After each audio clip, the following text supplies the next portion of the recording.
अस्सलाम वालेकुम प्यारे बच्चों, कैसे हैं आप सब।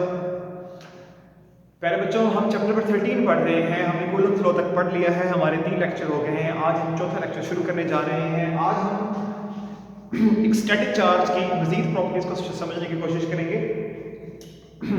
आपको पता है चार्ज की गिरती ज़मीन की तरह एक फील्ड होती है।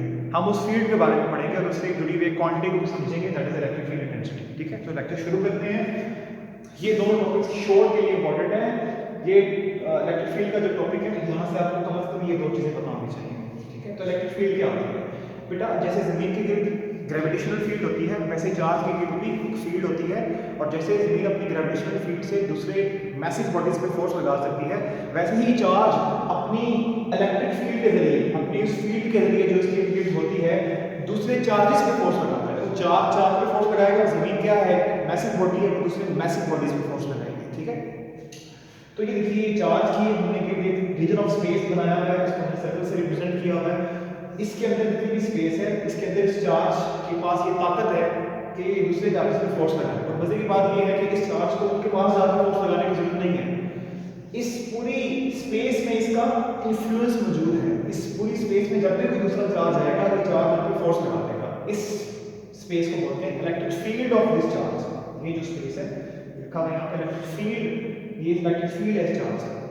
जिस चार्ज की फील्ड होती है उसको बोलते हैं फील्ड चार्ज। और उस फील्ड के अंदर जो चार्ज हम टेस्ट करवाने के लिए लाते हैं कि बाकी वहाँ पर फील्ड मौजूद है या नहीं, उसको बोलते हैं हम लोग टेस्ट चार्ज। इसको हम तो क्यू नोट से शो करते हैं और फील्ड चार्ज को क्यू से शो करते हैं। ओके, और ये देखिए फोर्स लगा के बाहर फील्ड को डिफाइन कर लेते हैं।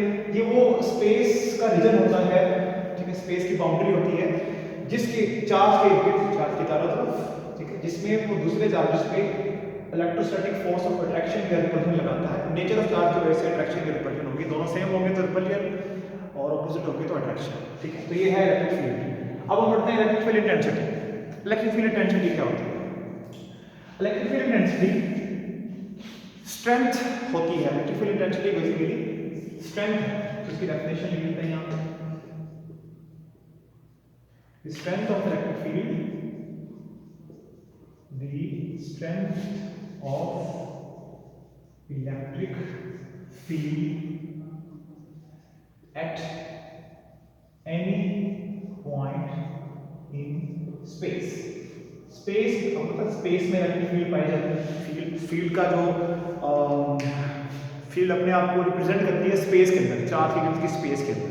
ठीक है, तो स्पेस में वो डिफरेंट पॉइंट्स पे कितनी स्ट्रॉन्ग है, यही बेसिकली इलेक्ट्रिक फील्ड इंटेंसिटी होती है। इलेक्ट्रिक फील्ड इंटेंसिटी हमें फील्ड की ताकत के बारे में, उसकी स्ट्रेंथ के बारे में बता रही होती है। ठीक है, इसका मतलब ये है कि मान लीजिए हमारे पास एक चार्ज है, पॉजिटिव चार्ज है, और मान लीजिए उसकी फील्ड है, यहाँ पे शो की हुई है, this is the field of this positive charge. ठीक है, तो यहाँ पे ये फील्ड कितनी स्ट्रॉन्ग है, इस पॉइंट पे कितनी स्ट्रॉन्ग है, ये मान लो पॉइंट ए है, पॉइंट बी पे कितनी स्ट्रॉन्ग है, पॉइंट सी पे कितनी स्ट्रॉन्ग है, या कोई और पॉइंट यहाँ पे आप ले लें, उस पे ये कितनी स्ट्रॉन्ग है, ये हमें कौन बताएगा? ये हमें बताएगा electric field intensity. Simple is that. ठीक है, ये स्ट्रेंथ ऑफ इलेक्ट्रिक फील्ड के बारे में बताएगी। ठीक है, इस पूरी स्पेस में, इसको हम लोग इलेक्ट्रिक फील्ड बोल रहे हैं इस चार्ज की, इसके डिफरेंट पॉइंट्स पे इसकी स्ट्रेंथ है कितनी पावरफुल है। क्या ऐसा है कि सब पॉइंट्स पे इसकी इलेक्ट्रिक फील्ड स्ट्रेंथ जो सेम है? हर पॉइंट पे इसकी जो स्ट्रेंथ है वो सेम है। ठीक है, अगर ऐसा होगा तो ऐसी फील्ड को बोलेंगे यूनिफॉर्म इलेक्ट्रिक फील्ड। या ऐसा है कि करीब चार्ज के करीब तो स्ट्रेंथ काफी ज्यादा है, दूर जाने पे स्ट्रेंथ कम हो रही है। ठीक है, अक्सर ऐसे ही होता है। ऐसी फील्ड को बोलेंगे हम लोग non uniform electric field, non uniform electric field. ठीक है, तो ये तो होगी इसकी डेफिनेशन। अब सर सवाल ये है कि इसको मालूम कैसे करेंगे कि इलेक्ट्रिक फील्ड स्ट्रेंथ कितनी है, या इलेक्ट्रिक फील्ड स्ट्रेंथ भी बोलते हैं इसको इलेक्ट्रिक फील्ड इंटेंसिटी भी बोलते हैं और इलेक्ट्रिक फील्ड स्ट्रेंथ भी बोलते हैं, क्योंकि बाहर ये बता दो स्ट्रेंथ ही रही है हमें इलेक्ट्रिक फील्ड की। तो उसको मालूम करने का तरीका है कि हमने ये चीज़ हम फॉर्मूले में पढ़ रहे हैं। अगर हमने किसी भी पॉइंट पे मालूम, मैंने पॉइंट ए पे मालूम करना है कि यहाँ पे इलेक्ट्रिक फील्ड स्ट्रेंथ या इलेक्ट्रिक फील्ड इंटेंसिटी कितनी है, तो मैं ये करूँगा कि मैं एक टेस्ट चार्ज लूँगा, जैसे हमने यहाँ लिया टेस्ट चार्ज नाम तो पॉजिटिव लेते हैं। ठीक है, उसको हम उठा के इस पॉइंट ए पे रखेंगे। ठीक है, उसके लिए ऑब्वियसली हम इतना आसान नहीं होगा उसको यहाँ पे लेके आना, बहरहाल आप अज्यूम करें कि हम एक टेस्ट चार्ज को पॉइंट ए पे प्लेस करते हैं। यहाँ पे इस टेस्ट चार्ज को हम क्यू नोट से रिप्रेजेंट करें, और ये जो मेन चार्ज है उसको हम फील्ड चार्ज बोलेंगे, जिसकी ये फील्ड है उसको हम क्यू से रिप्रेजेंट करेंगे। जैसे इसको हम इस पॉइंट ए पे रखेंगे, आप जानते हैं इस पे फोर्स लगेगी। अब ये कितनी फोर्स लग रही है, इस पे कितनी फोर्स लग रही है?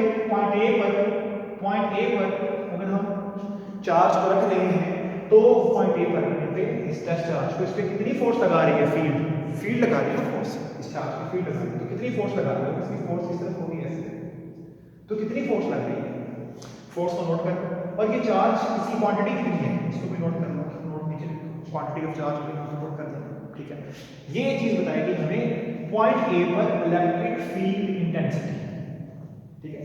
तो पॉइंट ए पर इलेक्ट्रिक फील्ड इंटेंसिटी क्या है, पॉइंट ए पर अगर हम चार्ज को रखें तो उस पर फोर्स कितनी लगेगी, force acting at point A.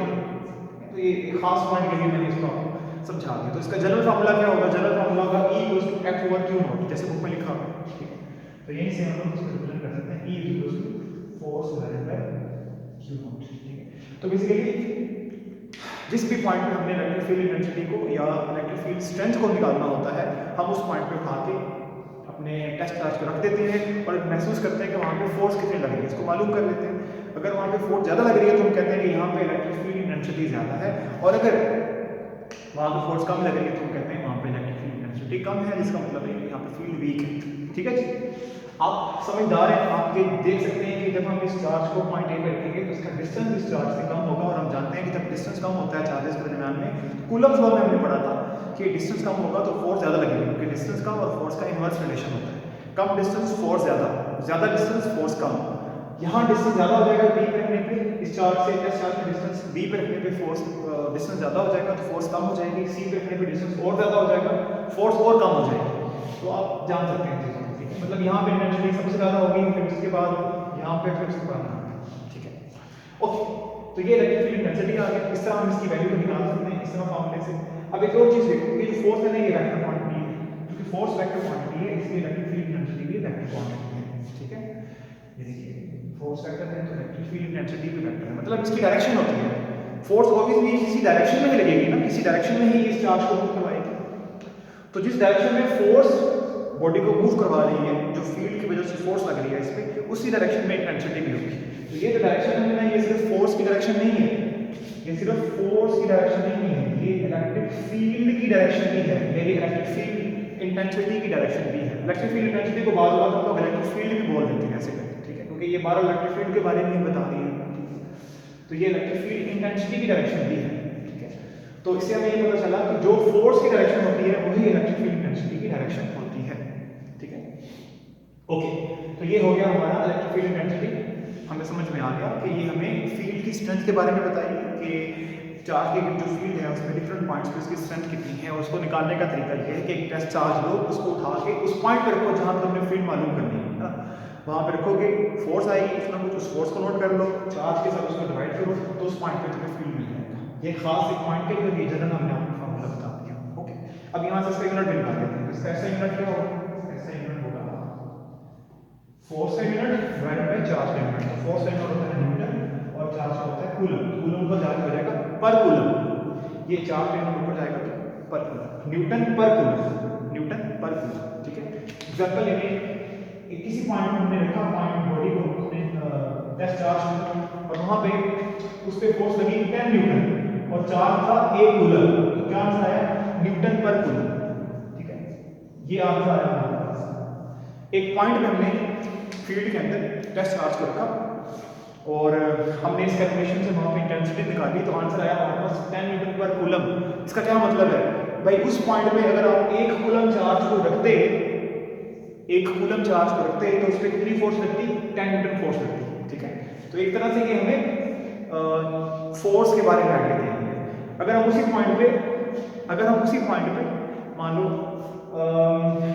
उस पॉइंट पे नहीं बल्कि उससे पिछले पॉइंट पे, उससे पीछे ज़्यादा डिस्टेंस वाले पॉइंट पे हम किसी और उसी चार्ज को रखते तो हम ये पाते हैं कि वहाँ पे इंटेंसिटी का आंसर छोटा होता है, मतलब वहाँ पे फोर्स कम लग रही है, क्योंकि डिस्टेंस जब ज़्यादा होता है तो फोर्स कम हो जाती है और इंटेंसिटी भी ऑटोमेटिकली कम हो जाती है, क्योंकि इंटेंसिटी अल्टीमेटली हमें फोर्स के बारे में ही तो बता रही है, ठीक है, ओके। एक और मजेदार चीज़ जो आपकी बुक में बताई गई है वो भी आपको बताते हैं। आप पहले ज़रा ये चीज़ें देख लें, मैं ज़रा कैमरा को शिफ्ट कर लूँ, ओके बच्चों। तो हम आपको बता रहे थे, हम आपको कुछ और बताते हैं इलेक्ट्रिक फील्ड इंटेंसिटी के बारे में। पहले तो ये देखो कि इसकी नेचर वेक्टर क्वांटिटी है, ये तो वेक्टर होती है, ठीक है। अच्छा एक और चीज़ देखो कि अगर हमने फोर्स निकालनी है जो टेस्ट चार्ज पे लग रही है, देखो इस फोर्स को हम निकालना चाह रहे हैं, ठीक है। तो देखो यहाँ पे हमने एक यूनिट चार्ज या सॉरी एक पॉइंट चार्ज है वो बहुत छोटे चार्ज को उठा के एक दूसरे चार्ज के पास रखा, और हम जानते हैं कि अगर हम इस फोर्स को निकालेंगे तो हम बड़े आराम से कूलम्स लॉ से ये फोर्स निकाल सकते हैं, ठीक है। लेकिन कुछ ऐसी सिचुएशंस होती हैं जहाँ पे आप कूलम्स लॉ के जरिए फोर्स नहीं निकाल पाते कि भाई ये टेस्ट चार्ज पे फोर्स कितनी लग रही है, हम कूलम्स लॉ के थ्रू नहीं निकाल सकते, ठीक है।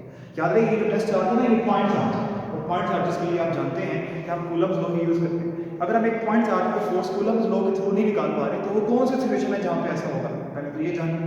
और फिर वहाँ पे अगर हमें फोर्स निकालनी है तो कैसे निकालेंगे, तो आंसर है इलेक्ट्रिक फील्ड के थ्रू निकालेंगे। तो वो कैसे निकालेंगे, जरा गौर से देखो, ये जो फॉर्मूला हमने पढ़ा अभी इलेक्ट्रिक फील्ड का, इसमें हम इलेक्ट्रिक फील्ड फोर्स से तो निकाल पा रहे हैं, वैसे ही हम लोग फोर्स इलेक्ट्रिक फील्ड से भी निकाल सकते हैं। अगर हम Q नॉट को E से मल्टीप्लाई कर देंगे तो फोर्स निकालेंगे, लेकिन ऐसा कहाँ होगा, जरा गौर से देखो। ये आपके सामने मैंने दो प्लेट्स शो की हैं, एक पॉजिटिव प्लेट है और एक नेगेटिव प्लेट है, ठीक है। ये पॉजिटिव प्लेट है, इसमें पॉजिटिव चार्जेस हैं और यहाँ पे नेगेटिव चार्जेस हैं, ठीक है। ये दो प्लेट्स हैं जिसमें पॉजिटिव और नेगेटिव चार्जेस की डिस्ट्रीब्यूशन हुई है, ठीक है। और आप जानते हैं कि इन दोनों के दरमियान में इलेक्ट्रिक फील्ड होगी, पॉजिटिव और नेगेटिव चार्जेस के दरमियान में। आपको पता है पॉजिटिव चार्जेस की भी फील्ड होगी अपने आसपास, नेगेटिव की भी फील्ड होगी, वो दोनों आपस में मर्ज भी हो रही होंगी, ठीक है। तो इस पूरे हिस्से में एक इलेक्ट्रिक फील्ड पाई जाएगी, ठीक है। अगर आपको उस इलेक्ट्रिक फील्ड की वैल्यू पता है, अगर आपको इस हिस्से में जो इलेक्ट्रिक फील्ड पाई जा रही है, अगले टॉपिक में पढ़ेंगे कि जो इलेक्ट्रिक फील्ड लाइंस होती हैं उनके थ्रू भी हम इलेक्ट्रिक फील्ड को रिप्रेजेंट कर सकते हैं। और यहाँ पे अगर हम इलेक्ट्रिक फील्ड की डायरेक्शन को शो करेंगे तो वो डायरेक्शन कुछ ऐसे होगी, ऐसे, ठीक है, ठीक है। हर तरफ नीचे भी, उसके नीचे भी और उसके नीचे भी, ठीक है, क्योंकि ये हमेशा पॉजिटिव से नेगेटिव की तरफ होती है। तो अगर हम यहाँ पे कोई टेस्ट चार्ज रखते हैं, मान लो यहाँ पे टेस्ट चार्ज रखा, टेस्ट चार्ज तो पॉजिटिव ही लेते हैं, स्टैंडर्ड है कि हम पॉजिटिव लेते हैं, और ये एक पॉइंट चार्ज है, मतलब बहुत ही छोटा है, इसकी जो वैल्यू है बहुत ही कम है, ये एक बहुत ही छोटे साइज का चार्ज है, ठीक है। तो एक पॉइंट साइज टेस्ट चार्ज हमने यहाँ पे रखा, हम देखना चाहते हैं कि इसमें फोर्स कितनी लग रही है, इस पे जो फोर्स लग रही है इस पॉइंट के ऊपर, वो फोर्स कितनी लग रही है, कितनी फोर्स लग रही है इसके ऊपर, ठीक है। हम उसको निकालने में इंटरेस्टेड है। हम यहाँ पे कूलम्स लॉ के थ्रू फोर्स नहीं निकाल सकते, क्योंकि ये तो पॉइंट चार्ज है, लेकिन ये तो पॉइंट चार्जेस नहीं है। यहाँ पे डिस्ट्रीब्यूशन ऑफ चार्ज इन्वॉल्व है, यहाँ पे डिस्ट्रीब्यूशन ऑफ चार्ज इन्वॉल्व होती है, वहाँ पे हम कूलम्स लॉ से फोर्स नहीं निकाल सकते। वहाँ पे हम कैसे फोर्स लगाएंगे, वहाँ पे हम इलेक्ट्रिक फील्ड से फोर्स निकालेंगे, ठीक है। हमें इलेक्ट्रिक फील्ड का पता होना चाहिए बाहर, हमें यहाँ पे इलेक्ट्रिक फील्ड के बारे में पता होना चाहिए। तो अगर हमें इलेक्ट्रिक फील्ड के बारे में पता है कि इलेक्ट्रिक फील्ड यहाँ पे कितनी है, तो इलेक्ट्रिक फील्ड आपको पता है बराबर होती है फोर्स डिवाइडेड बाय चार्ज के। तो यहाँ से हम निकाल लेंगे कि फोर्स कितनी लग रही होगी इस चार्ज के ऊपर, इस पॉइंट पे अगर हम रखें तो इस पॉइंट पे इलेक्ट्रिक फील्ड इंटेंसिटी कितनी होगी, ये याद रखिएगा। इस पॉइंट पे इलेक्ट्रिक फील्ड इंटेंसिटी कितनी है वो पता होनी चाहिए। तो उस पॉइंट पे जो इलेक्ट्रिक फील्ड इंटेंसिटी है उसको हम मल्टीप्लाई कर देंगे चार्ज के साथ जो हमने यहाँ रखा, तो हमें फोर्स मिल जाएगी। This is how we can find out कि एक ऐसी सिचुएशन के अंदर जहाँ पे कूलम्स लॉ हमें आंसर नहीं निकाल के दे रहा इलेक्ट्रिक फील्ड का और फोर्स का जो चार्ज पे लग रही है, तो वहाँ पे हम लोग इलेक्ट्रिक फील्ड के थ्रू भी निकाल सकते हैं, ठीक है। और ये इस तरह की सिचुएशन में होगा जहाँ पे एक पॉइंट चार्ज पे due to distribution of charge force लग रही होगी, ठीक है। बहुत सारे चार्जेस हैं उनके थ्रू फोर्स लग रही होगी, देखो ये अट्रैक्ट कर रहे होंगे, सारे रिपेल कर रहे होंगे, तो यहाँ पे हमें थोड़ा सा ख्याल करना पड़ेगा, ये हम इस मेथड के थ्रू निकाल सकते हैं, ठीक है। ओके, तो ये हो गया हमारा इलेक्ट्रिक फील्ड का। अभी काफी टॉपिक है वो हम इलेक्ट्रिक फील्ड लाइंस का, उसको भी कर लेते हैं। Electric field lines, electric field lines का सिंपल एक बात बताऊं मैं आपको, ये जो इलेक्ट्रिक फील्ड होती है ना चार्ज की गई, ये हमें नजर नहीं आती, तो इसको विजुलाइज करने के लिए माइकल फैराडे, ब्रिटिश साइंटिस्ट थे, ब्रिटिश एक साइंटिस्ट थे, इनका नाम था माइकल फैराडे, माइकल फैराडे। इन्होंने एक मेथड दिया, उन्होंने कहा कि यार तुम इन इलेक्ट्रिक फील्ड को विजुलाइज करना चाहते हो, तो इसको विजुलाइज करो with the help of lines, और इन लाइंस को नाम दिया गया फील्ड लाइंस, जो कि इलेक्ट्रिक फील्ड की लाइन उनको बोलते हैं इलेक्ट्रिक फील्ड लाइंस। तो इलेक्ट्रिक फील्ड को विजुलाइज करने के लिए जब हम लोग लाइंस की मदद से उसको विजुलाइज करते हैं, तो उन लाइंस को बोलते हैं हम लोग, यहाँ कुछ लाइंस ड्रॉ करते हैं इलेक्ट्रिक फील्ड को विजुलाइज करने के लिए, और उन लाइंस को बोलते हैं इलेक्ट्रिक फील्ड लाइंस, ठीक है। जैसे ये हमारे पास एक पॉजिटिव चार्ज है, तो इसकी जो इलेक्ट्रिक फील्ड लाइंस को हम ड्रॉ करेंगे तो कुछ ऐसे करके होंगी, ऐसे करके, ऐसे, ठीक है। बाहर को लाइंस की डायरेक्शन बाहर को एरो कंट्रोल करना, जितनी मर्जी की बात है एरो भी रहता है, और जितनी मर्जी तो इनको ड्रॉ करना, ठीक है। इसमें कोई लिमिटेशन नहीं है कि थोड़ी सी ड्रॉ करनी है, ज़्यादा ड्रॉ करनी है, ठीक है। बस आपने चारों तरफ ड्रॉ कर देनी है लाइंस को, और एरो बाहर को लगानी है। तो ये पॉजिटिव चार्ज की इलेक्ट्रिक फील्ड लाइंस है, ये इलेक्ट्रिक फील्ड लाइन इस पॉजिटिव चार्ज की फील्ड को रिप्रेजेंट कर रही है। और अगर हम नेगेटिव चार्ज की इलेक्ट्रिक फील्ड लाइंस को ड्रॉ करेंगे तो वो भी कुछ ऐसी, जैसे आपने चार्ज की चारों तरफ लाइन लगा देंगे और अब इनकी डायरेक्शन आपने अंदर को कर देंगे, ठीक है, एरोज आपने अंदर को ड्रॉ कर देंगे, ठीक है। ये इलेक्ट्रिक फील्ड लाइंस जो है वो एक मजे की बात बताऊं कि आपको हमने पीछे भी इलेक्ट्रिक फील्ड को एक सर्किल के थ्रू रिप्रेजेंट किया था। ये लाइंस भी बेसिकली इलेक्ट्रिक फील्ड ही को रिप्रेजेंट कर रही है कि भाई ये यहाँ तक इलेक्ट्रिक फील्ड पाई जा रही है इस पॉजिटिव चार्ज की, इसमें तुम कहीं पे भी चार्ज रखोगे इस फील्ड के अंदर तो उस पर फोर्स लग जाएगी, ये भी कोई काम कर रही है, ये भी कोई काम कर रही है, पर यहाँ पे इन्फॉर्मेशन कंप्लीट नहीं है। इसमें ये तो बताया जा रहा है कि यहाँ तक इलेक्ट्रिक फील्ड मौजूद है, लेकिन ये नहीं पता हमें कि इलेक्ट्रिक फील्ड कहाँ स्ट्रॉन्ग और कहाँ वीक है। इलेक्ट्रिक फील्ड लाइन के थ्रू जब हम रिप्रेजेंट करते हैं इलेक्ट्रिक फील्ड को तो हम बड़े आराम से बता पाते हैं कि इलेक्ट्रिक फील्ड कहाँ स्ट्रॉन्ग और कहाँ वीक है। जैसे जहाँ पे फील्ड लाइन्स करीब करीब है, इस हिस्से में करीब करीब है, वहाँ पे फील्ड स्ट्रॉन्ग है, और जहाँ पे ये दूर दूर है वहाँ पे फील्ड वीक है। तो एक तरह से ये जो इलेक्ट्रिक फील्ड लाइन है ये हमें इलेक्ट्रिक फील्ड इंटेंसिटी के बारे में भी बता रही होती है, ठीक है। और इसमें देखो, इसमें हमें फोर्स किस तरफ लगेगी या इलेक्ट्रिक फील्ड इंटेंसिटी की डायरेक्शन क्या होगी ये हमें यहाँ नहीं पता, हमें यहाँ नहीं पता, ठीक है। इस एक जो स्पेस नहीं दिखाई गई है, हमें थोड़ी पता लग रहा है यहाँ पे कि ये चार्ज दूसरे चार्ज पे फोर्स किस तरफ लगाएगा, है ना, या इस पॉइंट पे किस तरफ को फोर्स लग रही होगी वगैरह, कुछ भी नहीं पता चल रहा है, ये बिल्कुल ब्लैंक है, ठीक है। यहाँ पे आपको ये जो लाइंस हैं इनके साथ जो लगे हुए एरोज हैं ये बता रहे हैं कि अगर तुम यहाँ पे इस पॉजिटिव चार्ज को, टेस्ट चार्ज को यहाँ पे लेके आओगे तो उस पे किस तरफ को फोर्स लगेगी। मतलब अगर तुम यहाँ पे रखोगे पॉजिटिव चार्ज को तो उस पे फोर्स ऐसे लगेगी, यहाँ पे रखोगे उस टेस्ट चार्ज को तो फोर्स ऐसे लगेगी, यहाँ रखोगे इस टेस्ट चार्ज को फोर्स ऐसे लगेगी वगैरह वगैरह। और ये बिल्कुल ये चीज़ भी यहाँ पे हो रही है, अगर यहाँ रखोगे टेस्ट चार्ज को तो फोर्स की अट्रैक्शन हो जाएगी, अभी तो फोर्स अंदर को लगेगी। तो ये हमें फील्ड की वजह से लगने वाली फोर्स की डायरेक्शन के बारे में भी बता रही है। तो ये एक बहुत ही अच्छा मेथड है इलेक्ट्रिक फील्ड को रिप्रेजेंट करने का, जो ये जो मेथड है तो ये बहुत ज़्यादा बेहतर मेथड है, इसलिए हम लोग इस मेथड को आमतौर पर फॉलो करते हैं। तो इसको हम समराइज कर सकते हैं कि माइकल फैराडे ने इलेक्ट्रिक फील्ड को विजुलाइज करने के लिए कुछ लाइंस ड्रॉ की थी, या लाइंस के थ्रू हमें इलेक्ट्रिक फील्ड लाइंस को विजुलाइज करना सिखाया था। इन लाइंस को इलेक्ट्रिक फील्ड लाइंस बोलते हैं। ये इसलिए ड्रॉ की जाती है ताकि हम इलेक्ट्रिक फील्ड को विजुलाइज कर सकें, उसकी स्ट्रेंथ को बता सकें, और साथ ही साथ इलेक्ट्रिक फील्ड की वजह से जो फोर्स लगती है टेस्ट चार्ज पे उसको भी हम रिप्रेजेंट कर सकें, ठीक है। एक आइसोलेटेड पॉजिटिव चार्ज की इलेक्ट्रिक फील्ड लाइंस कुछ ऐसी होती हैं दिखने में, और एक आइसोलेटेड नेगेटिव चार्ज की इलेक्ट्रिक फील्ड लाइंस कुछ ऐसी होती हैं दिखने में। इनको ड्रॉ करने का जो तरीका है वो ये है कि आपने चार्ज लेना है, फिर आपने ये अज्यूम करना है कि अगर उसके पास एक पॉजिटिव टेस्ट चार्ज आए तो वो उसको किस लाइन में मूव करवाएगा और किस डायरेक्शन में फोर्स लगाएगा उसके ऊपर। तो अगर आप उसको यहाँ रखोगे तो ये देखोगे कि ये चार्ज इस टेस्ट चार्ज को ऐसे इस लाइन में मूव करवाएगा, पहले करेगा तो इस लाइन में मूव करवाएगा, और फोर्स किस तरफ लगाएगा, फोर्स इस तरफ लगाएगा। तो जिस लाइन में मूव करवाएगा उसके अकॉर्डिंग एक लाइन ड्रॉ कर दो, और जिस डायरेक्शन में मूव करवाएगा उस हिसाब से एरो ड्रॉ कर दो, और फिर ये काम चारों तरफ करो। चार्ज को आगे यहाँ रखो, यहाँ रखो, यहाँ रखो, यहाँ रखो, यहाँ रखो, तो तुम्हें लाइन मिल जाएगी। ऐसे ड्रॉ करते हैं। और नेगेटिव के लिए भी तुम्हें यही करना है, एक पॉजिटिव टेस्ट चार्ज लेना है, उसको नेगेटिव चार्ज के पास लेके आना है और देखना है कि उसके लगने वाली फोर्स किस लाइन में लग रही है और किस डायरेक्शन में लग रही है, उसके अकॉर्डिंगली कोई चीज़ बना देनी है आपने। These are electric field lines की कुछ प्रॉपर्टीज होती हैं। ये फील्ड लाइंस कभी भी आपस में क्रॉस नहीं करती, ठीक है, ये कभी भी एक दूसरे से क्रॉस नहीं करती, एक दूसरे को क्रॉस नहीं करती। देखिए यहाँ भी नहीं हो रही और यहाँ भी नहीं हो रही, ठीक है। दूसरा इनकी एक प्रॉपर्टी ये होती है कि ये हमेशा पॉजिटिव चार्ज से नेगेटिव चार्ज की तरफ ट्रैवल करती है। अगर पॉजिटिव और नेगेटिव चार्ज को अगर हम पास रखेंगे और उनके आसपास फील्ड लाइंस ड्रॉ करेंगे तो हम ये पाएंगे कि ये पॉजिटिव चार्ज से निकल रही है और नेगेटिव चार्ज में एंटर हो रही है। जैसे यहाँ देखो, को पॉजिटिव से तो निकलेंगी और नेगेटिव में एंटर होंगे। यहाँ पे अगर हम ड्रॉ करेंगे यहाँ ऊपर वाले केस में तो ये पॉजिटिव से निकलेंगी और नेगेटिव में एंटर होंगे, तो ये देखिए ऐसे। तो यहाँ भी अगर हम पूरा कहते हैं तो ये कुछ ऐसे, ठीक है। तो they always react from positive to negative. इसका मतलब सिंपल ये है कि अगर तुम यहाँ पे पॉजिटिव चार्ज रखोगे तो वो कुछ इस लाइन में मूव करेगा, क्योंकि यहाँ से इसको रिपल्शन मिलेगी और यहाँ से इसको अट्रैक्शन मिलेगी। तो ये इलेक्ट्रिक फील्ड लाइंस कुछ नहीं है, ये हमें फील्ड में अगर हम एक टेस्ट चार्ज को रख दें, एक चार्ज की फील्ड में एक टेस्ट पॉजिटिव टेस्ट चार्ज को रख दें तो उसके बिहेवियर के बारे में बता रही है, वो किस किस तरफ मूव करेगा, ठीक है, ये हमें उस बारे में बता रही है। ओके, चलो ये हमारा टॉपिक खत्म हो गया। अब आपको पढ़ाएंगे इलेक्ट्रोस्टैटिक पोटेंशियल नेक्स्ट लेक्चर के अंदर। तब तक अपना ख्याल रखिए और अल्लाह हाफ़िज़।